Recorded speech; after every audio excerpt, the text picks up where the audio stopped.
It is interesting to speculate how Mackenzie King would have reacted if the British fleet had arrived in Halifax. Of course, yes.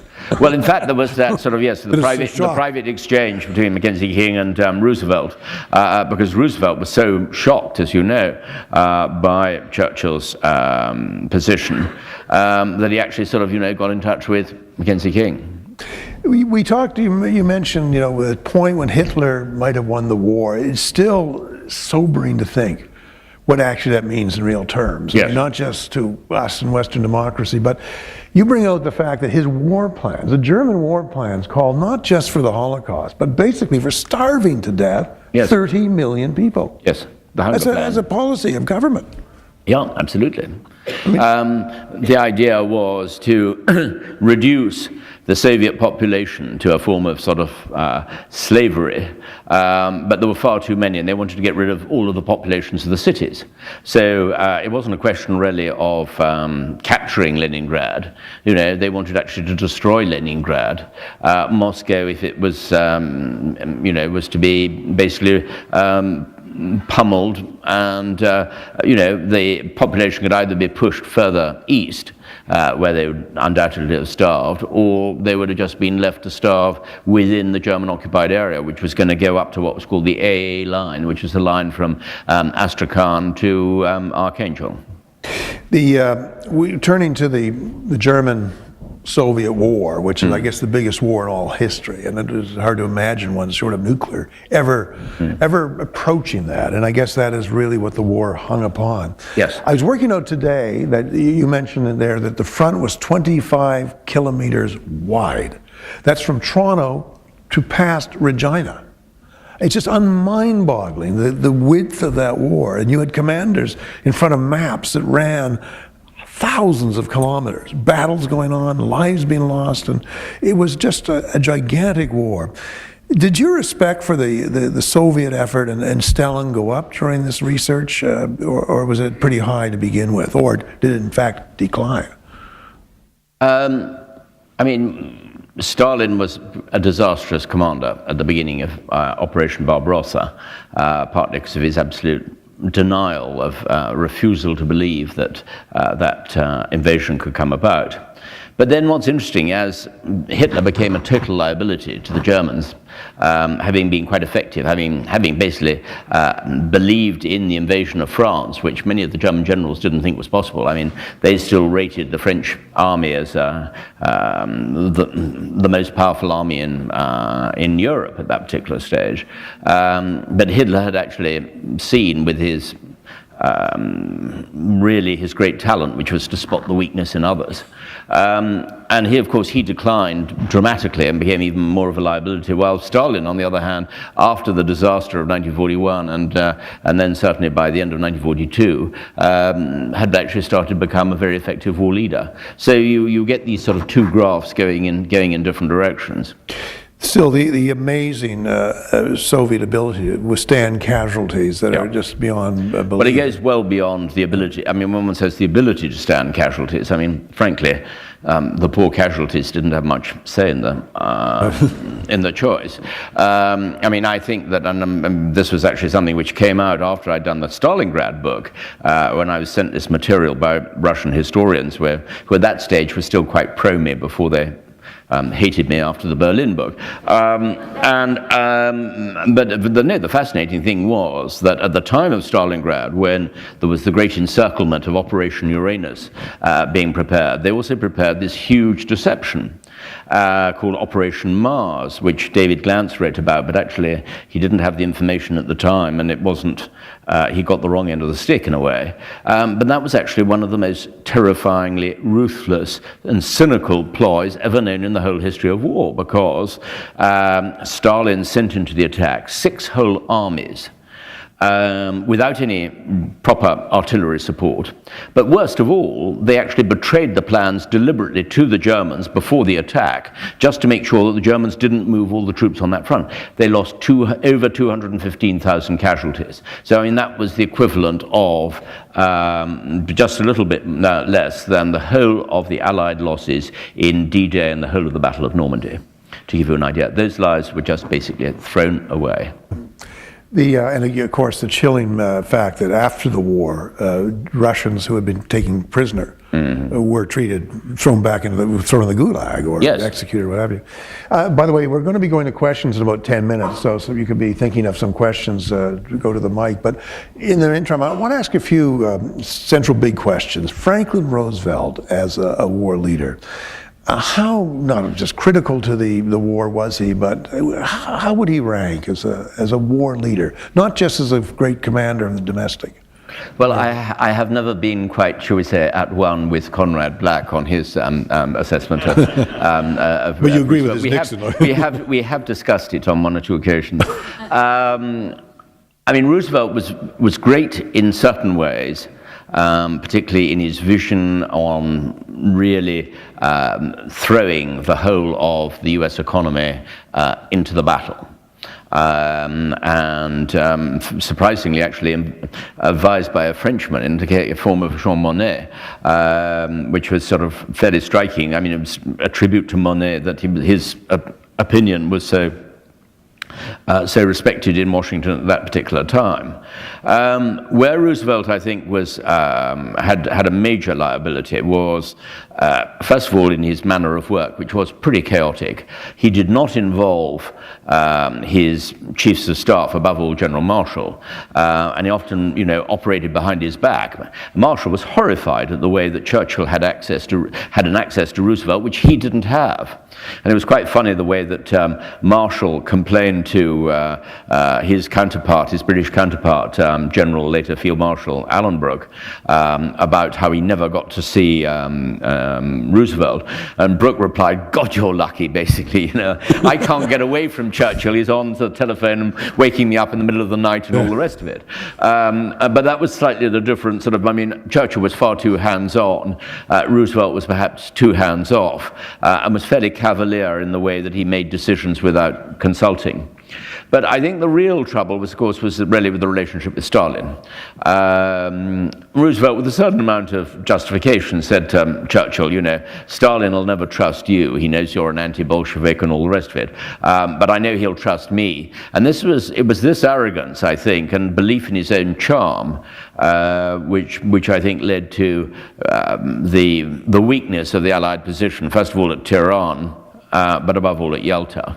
The way that Roosevelt refused to coordinate strategy with Churchill, because he felt that would be an insult to Stalin. Didn't do much good, because Stalin assumed that they'd coordinated secretly anyway, so he was still just as suspicious.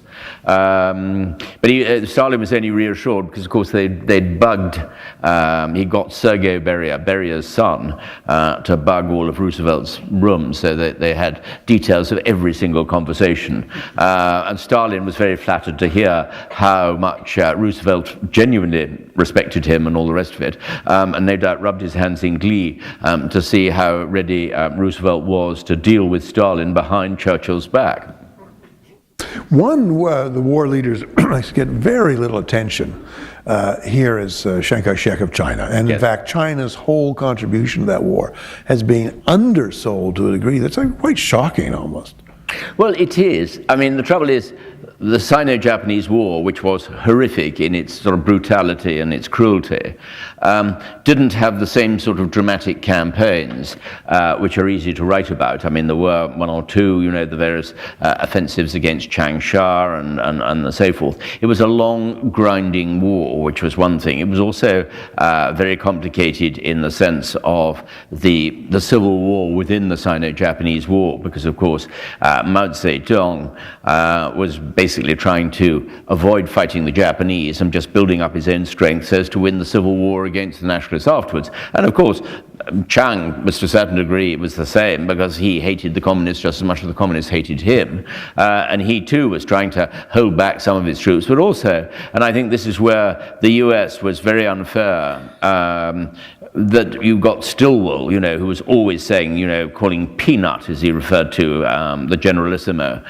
He was constantly being sort of rude to him and denigrating him and all the rest of it. But actually, Chiang, in his own particular way, knew the limitations. Basically, when you have those huge armies, you do not have the ammunition, you do not have the weapons, and despite all of the American promises, they were totally incapable of delivering them because it meant flying them over the Himalayas, over the hump as it was called. And so basically he had totally underarmed, half-starved soldiers to fight the Japanese, and basically he needed to keep them in areas where there was actually food that was available, otherwise he'd lose them entirely. So I mean it was a desperately difficult war for Chiang to fight, and he certainly didn't get very much help from Stilwell, so the American reaction tended to be, oh well, you know, it must be that Mao is the only one fighting the communists, and so they wanted to give help to Mao rather than to Chiang. But in fact, actually, Mao wasn't fighting them anymore. He was just rather cleverer at manipulating the rather idealistic young American officers who were coming to visit him at his headquarters. So it is a very important thing that one should understand not just the Sino-Japanese War and its effect on China today, but above all, of course, in the way that it actually led to the Chinese Civil War and the defeat, of course, the total defeat of the nationalists in 1949. And anyone wants to ask questions can start lining up now, because I'll be going to the questions very shortly. But I did want to ask, what surprised you in all your research? Really surprised you about a war you've obviously had researched over years and years? Well, certainly what horrified me the most, I mean, which was a surprise too, was the organized cannibalism of the Japanese army in the Far East towards the end of the war, when they were basically, their garrisons were cut off by the United States Navy. But both in China and in the sort of garrisons around the Pacific Rim, they were ordered to adopt self-sufficiency, which was a euphemism for basically eating the local population and their own prisoners. This was completely suppressed at the end of the war by the Allied authorities, the Australians and the Americans, because they realized of the appalling psychological trauma this would produce in the families of all those who'd, say, lost a relative in the camps. It was widely thought for many, many years that Japan had managed to get away, unlike Germany, from its wartime record quite successfully. But we were talking earlier, you think that may be changing the attitude? Well, thank goodness. I think I'm very encouraged about the work of some of the younger Japanese historians who are far more open-minded. It's come rather late in the day, it must be said. It's not like in Germany where, the real study of German atrocities by German historians really started in the 70s and late 70s and earlier in the 80s particularly. But in Japan, this was completely suppressed. I mean, Ian Kershaw sort of jokingly said to me once when he was doing his book, having tried to research in the Japanese archives when he was doing his book, Fateful Choices, and he jokingly said, you thought you had trouble in the Russian archives. He said, you try the Japanese archives. And it's true. I mean, it's a bit like playing, scissors, paper, stone. You can always be thwarted in one way or the other, and you are going to be.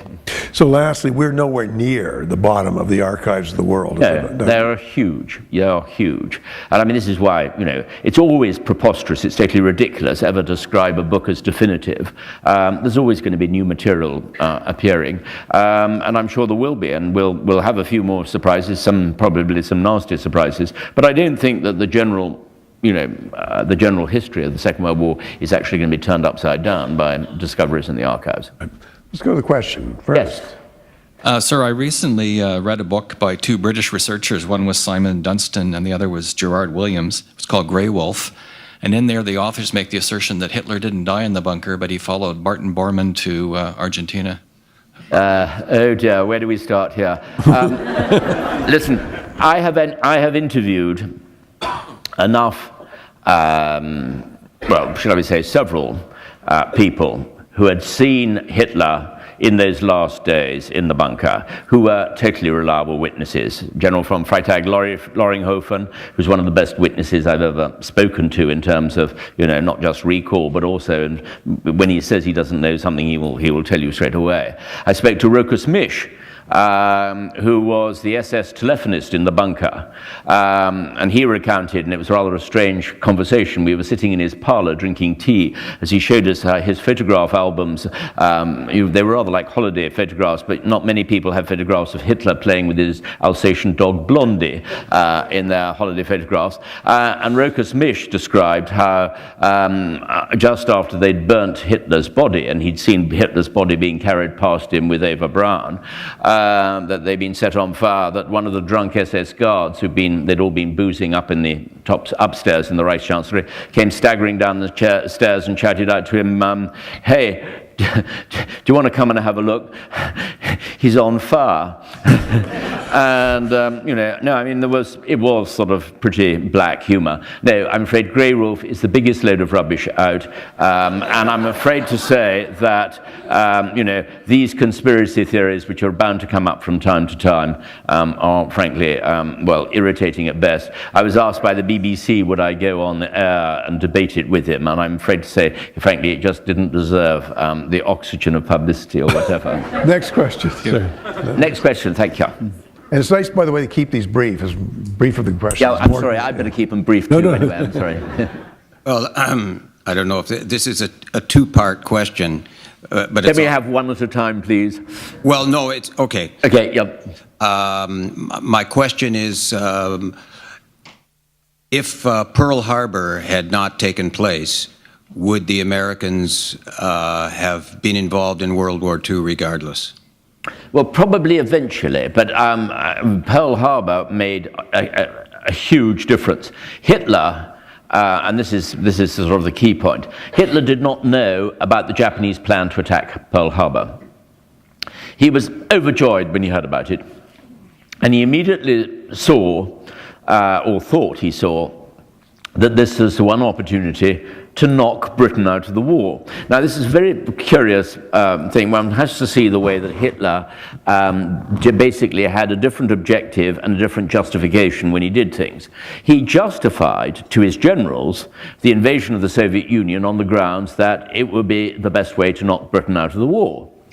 Now, whether the generals were convinced or not is not clearly recorded. I didn't think they were entirely convinced, but Hitler used that as his justification. His real reason, of course, was sort of, a war of annihilation, a racial war, and all the rest of it, but he still used that as his justification. When it came to December 1941, and he knew that the Japanese were going to be tying down the Americans in the Pacific, he assumed that the Americans would have to transfer the whole of their navy to the Pacific, and this would give Admiral Dönitz, the opportunity he wanted to win the U-boat war in the North Atlantic outright. And Dönitz had been saying, my Führer, give me the opportunity because I can really wreck American shipping along the whole of the East Coast and all the rest of it, and they won't recover. And so Hitler actually thought, again, a roll of the dice, that sort of in one move he could do it. But he also had this mentality, he was convinced that Roosevelt was about to declare war on him at any moment. And that was partly because Roosevelt had been pushing things bit by bit.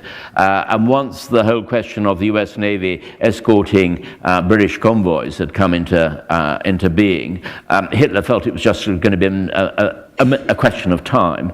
He underestimated the opposition in the United States to an entry into the war. So, the answer is there's never going to be a clear answer, but it made all the difference. I don't think that Roosevelt would have been able to have persuaded Congress, at any rate, to join in a declaration of war without some major attack. It might have come with more sinkings of US Navy vessels or other US vessels by U-boats. But I think that's the only other scenario which would have allowed Roosevelt to take the United States into the war with sufficient support for it to work effectively. Thank you very much.